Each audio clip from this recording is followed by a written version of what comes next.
Bienvenidos a una nueva inversión profunda. Hoy tenemos sobre la mesa una exploración verdaderamente exhaustiva. Hola, sí, la verdad es que tenemos una pila de documentos y libros por delante que es bastante imponente. Totalmente. Son investigaciones clínicas y extractos que prometen desafiar por completo la forma en que la mente humana suele percibir la realidad.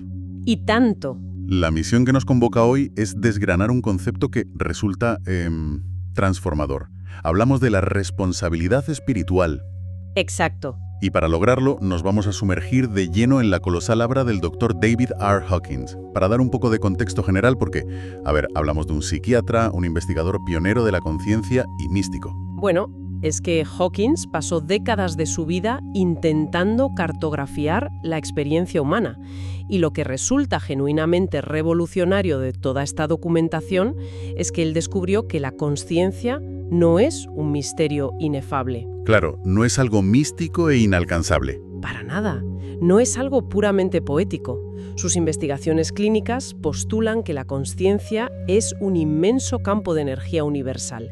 Y lo más fuerte es que este campo se puede identificar, definir y calibrar. En una escala logarítmica, además. Eso es. Una escala que va del nivel 1 al 1000. Fíjate que aquí es donde la cosa se pone realmente interesante para quien nos escucha, porque cuando se menciona la responsabilidad espiritual, la mente suele irse rápido hacia la idea de leer cientos de libros. Exacto, de leer grimorios antiguos o irse a un retiro de silencio durante 3 años en lo alto de una montaña. Ya, la clásica visión ascética. Total. Pero el material de hoy plantea algo muy distinto. Nos dice que la responsabilidad espiritual radica en comprender cómo cada elección interna, cada pequeña actitud, impacta directamente en el destino de toda la humanidad. Y para entender eso, tenemos que ir a la base, al mapa de la consciencia. Vamos a desgranar eso, sí. Porque si observamos los niveles inferiores de este mapa, encontramos estados que el autor define como destructivos. Drenan la energía vital por completo. A ver, por ponerle números, que siempre ayuda a visualizarlo. La culpa calibra bajísimo, en el nivel 30. Casi el nivel más bajo compatible con la vida. Madre mía. Luego está la apatía en el 50, el miedo en el 100 y la ira en el 150. Desde esas vibraciones, el mundo se percibe como una amenaza constante. Es un lugar de sufrimiento crónico. En esas frecuencias tan densas, la responsabilidad espiritual es que ni existe, porque el individuo se percibe a sí mismo como una víctima inerme. Claro, siempre hay un culpable externo. La culpa la tiene la economía, la pareja, el gobierno, la mala suerte. Pero aquí, los textos señalan una barrera invisible, un punto de inflexión absoluto. El nivel 200, el coraje. Exacto. Cruzar ese umbral del 200 es, según la investigación, el paso más crítico en la evolución humana. Es que es el nacimiento de la verdadera responsabilidad espiritual. Por debajo del 200, como decías, domina la falsedad y la queja. Pero justo al llegar al 200, se elige la integridad. Se abandona el victimismo. Eso es. Se asume que uno es responsable de su propia vida y de sus respuestas ante el mundo. Y esto no es solo filosofía. Los apuntes recogen una manifestación física brutal de este cambio. Ah, sí, la prueba física, la kinesiología. A ver, esto es fascinante para ilustrarlo de forma práctica. Las fuentes dedican mucho espacio a esto. La prueba muscular clínica, sí. Imaginemos a 2 personas. Una extiende el brazo hacia un lado, paralelo al suelo, manteniéndolo firme. Vale. Y la otra persona le presiona ese brazo hacia abajo, con 2 dedos. Pues lo que demuestra la kinesiología es que si la persona del brazo extendido sostiene en su mente un pensamiento negativo o falso... ¿Un pensamiento que calibre por debajo de 200? Exactamente, un pensamiento de odio o culpa. Si hace eso, su brazo se debilita instantáneamente. Cede ante los 2 dedos. Porque a nivel clínico los hemisferios cerebrales se desincronizan. Es de locos. Pero si esa misma persona sostiene la verdad en su mente o un pensamiento de coraje, el cuerpo se fortalece de inmediato y el brazo resiste sin esfuerzo. El cuerpo sabe diferenciar la verdad de la falsedad y esa es la primera gran lección de la responsabilidad espiritual. No se puede engañar al propio campo de energía. Ya, la mente racionaliza, pero la fisiología no miente. Totalmente. Y esto nos lleva a un concepto central que hay que desmontar para asumir verdaderamente esa responsabilidad de la mente. El gran elefante en la habitación. El ego. Hablemos del ego. porque requiere darse cuenta de que es una ilusión absoluta. Es un laberinto de espejos. El problema del ego es el mito del hacedor. Cree fervientemente ser el agente causal. Se cree el pensador de los pensamientos y el hacedor de las acciones. Y aquí el Dr. Hawkins utiliza una analogía brillante. Fíjate en esto. Compara el ego con el monitor de una grabadora de cinta, de las antiguas. Es una imagen buenísima. A ver, en un estudio, el monitor de la grabadora reproduce el sonido, pero lo hace con un ligerísimo retraso respecto al directo. Una fracción de segundo, sí. Concretamente, una 10 milésima de segundo después de que la acción ocurra. Las fuentes señalan que el ego experimenta la realidad exactamente así, con demora. Las investigaciones neurológicas que cita el autor lo corroboran. El cerebro registra el fenómeno después de que ya ha ocurrido. O sea, la decisión surge del campo general de conciencia, ocurre sola, y una 10 milésima de segundo después, el ego lo ve en su monitor interno y dice... Y dice que lo ha hecho él. Se apropia de la autoría. Dice, yo he pensado esto, yo he decidido esto. Es pura vanidad estructural. Soltar esta ilusión, reconocer que todo sucede de forma autónoma y que el ego es solo un comentarista que llega tarde a la jugada, es el verdadero núcleo de la responsabilidad espiritual. Pero, claro, si alguien analiza esto, podría decir que es la excusa perfecta, ¿no? Si el ego no hace nada y todo ocurre solo, pues yo no tengo la culpa de nada. Cuidado ahí. Porque al soltar al hacedor, lo que se desmonta es la trampa de la culpa. Hablamos de la culpa como vibración destructiva. El nivel 30. Exacto. Revolcarse en la culpa es inútil. Los textos dicen que es un intento manipulador de intentar comprar a Dios mediante el sufrimiento. La responsabilidad espiritual rechaza la culpa como moneda de cambio. Qué importante es esto. Cambia toda la visión del pecado. El pecado se redefine, sí. Se ve no como una maldad intrínseca, sino como inmadurez. Como pura ignorancia. Como un niño interior que roba un caramelo o miente por miedo, no porque sea un monstruo cósmico, sino porque no tiene un nivel de conciencia mayor. Tal cual. Por eso la respuesta madura ante un error no es fustigarse. Se adopta la actitud de, bueno, parecía una buena idea en aquel momento, con los datos que tenía. Y se avanza hacia el perdón, se corrige el rumbo. Eso es responsabilidad. Cambiar el nivel, no flagelarse. Vale. Pero entonces se plantea una pregunta enorme. A nivel cósmico, a gran escala, si quitamos la culpa y el castigo de la ecuación, ¿cómo se rinde cuentas? ¿A la contabilidad del universo? Exacto, porque aquí entra el karma, pero las fuentes son muy rigurosas al apartar el karma de cualquier visión esotérica o vengativa. No es un castigo, es una rendición de cuentas ineludible. Los textos citan esa frase tan gráfica de que cada cabello de la cabeza está contado. Ningún acto, pensamiento o elección, por pequeño que sea, pasa desapercibido en el inmenso campo de la conciencia. Todo calibra, todo queda registrado, porque altera tu propio campo de energía. Y para explicar el destino del alma con esta mecánica, la analogía que dan es preciosa, es la del corcho en el agua. ¡Qué gran ejemplo, sí!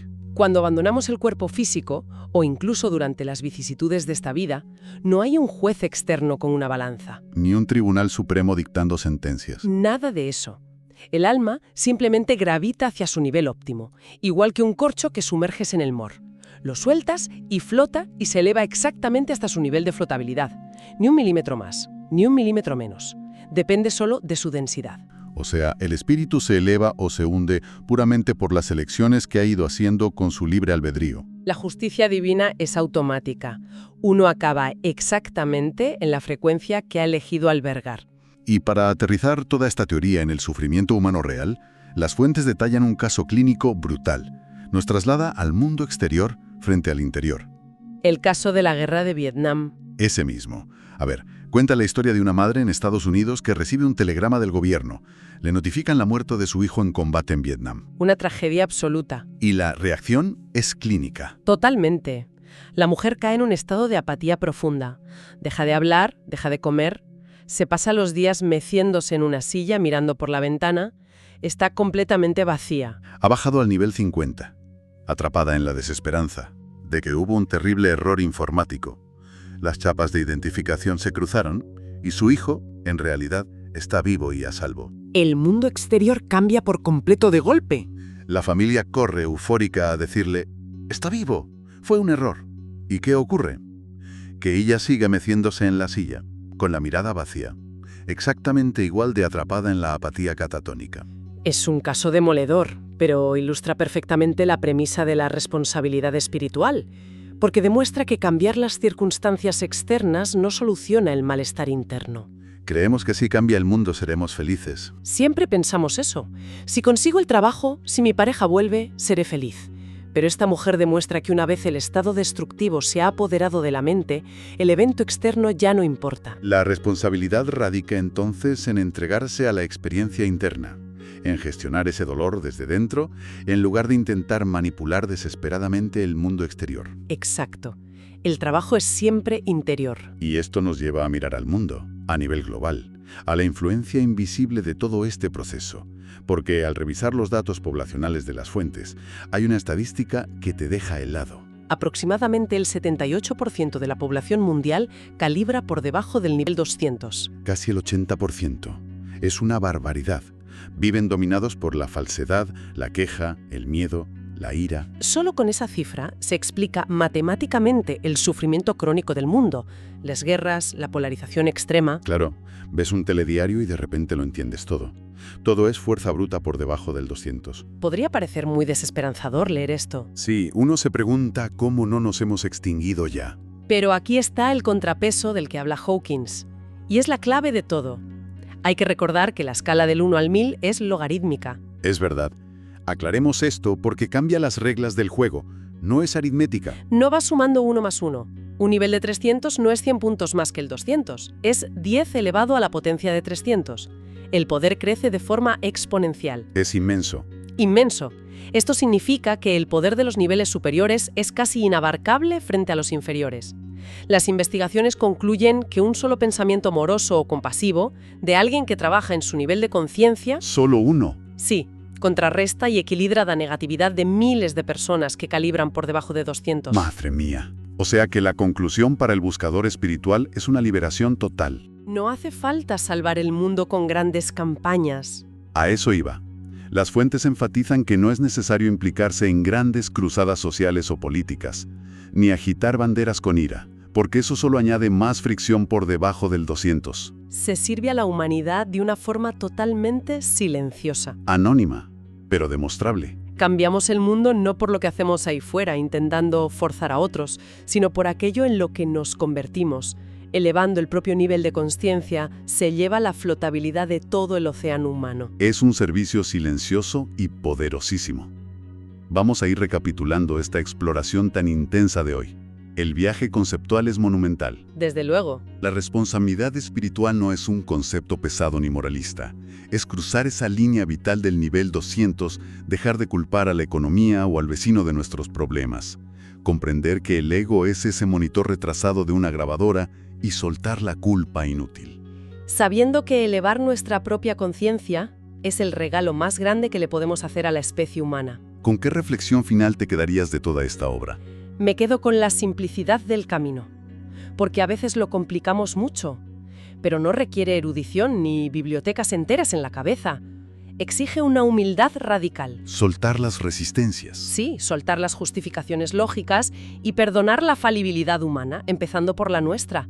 Es pura rendición interior. Una rendición que, aunque parezca mentira, deja una huella eterna.